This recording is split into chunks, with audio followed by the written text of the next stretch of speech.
Notre ami et collaborateur Philippe Lemieux est prof de cinéma au cégep de Saint-Jérôme et aujourd'hui, il lance sa toute première bande dessinée qui s'intitule « L'histoire du cinéma » et c'est tellement le fun, vous devez vous procurer ça. Et on lui parle tout de suite, il est en ligne. Salut Phil!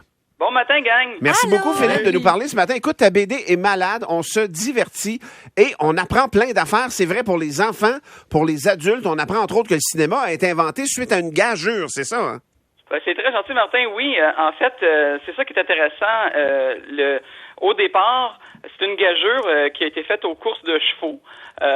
Et une question qui a été posée, c'est-à-dire quand un cheval galope à pleine vitesse, est-ce qu'il y a un moment où il flotte? Est-ce qu'il y a un moment où les quatre pattes sont dans les airs? Hein?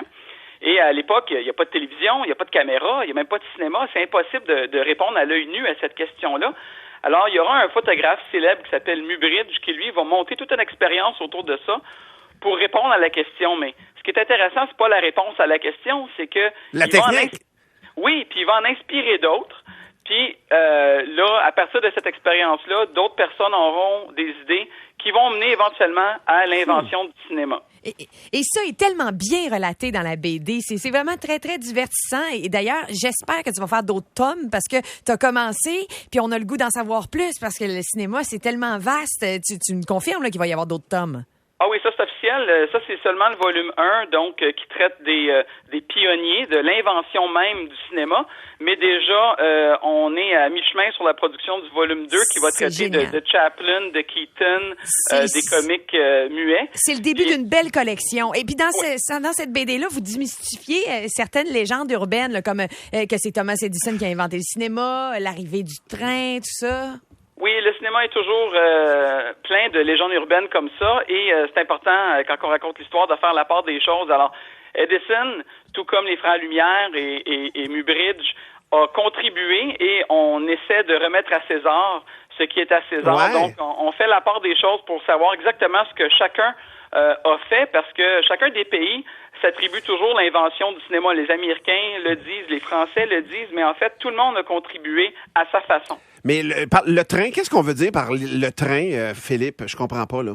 Ben, écoute, on entend toujours dire que lors de la première projection publique de film par les Frères Lumière, il y a un film qui a été projeté qui s'appelle L'arrivée d'un train en gare et le film a été était tellement poignant pour les gens à l'époque qui n'avaient pas vu d'image en mouvement qu'ils ont crié. Certains ont fui la salle de peur de se faire frapper par ce train-là. Et moi, j'ai eu des profs à l'université qui m'avaient enseigné même ce principe-là, qui est faux. C'est pas vrai, on le découvre dans le livre. C'est faux. Déjà en partant, le film n'a pas joué le 28 décembre 1895 parce qu'il a été tourné seulement l'année suivante, en 1896. OK.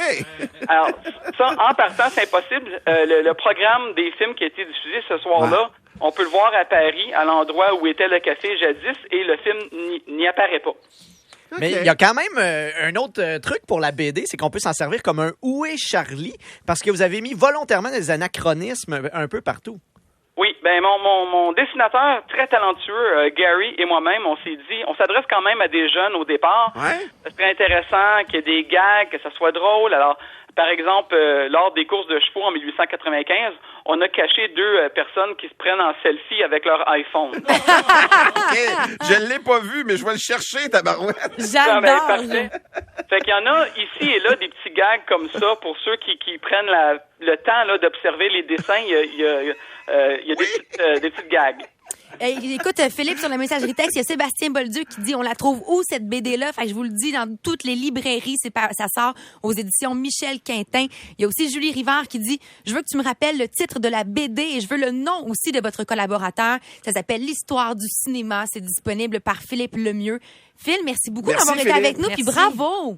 Ça me fait plaisir. Écoutez, c'est très gentil. Fait grand plaisir. Je le recommande fortement, sérieusement. J'ai fini ça hier avec un grand plaisir et Zachary me l'a volé. J'ai à peine fini qu'il a été déposé 3 secondes sur la table. Le gros fun le matin. C'est confirmé. Il est ici.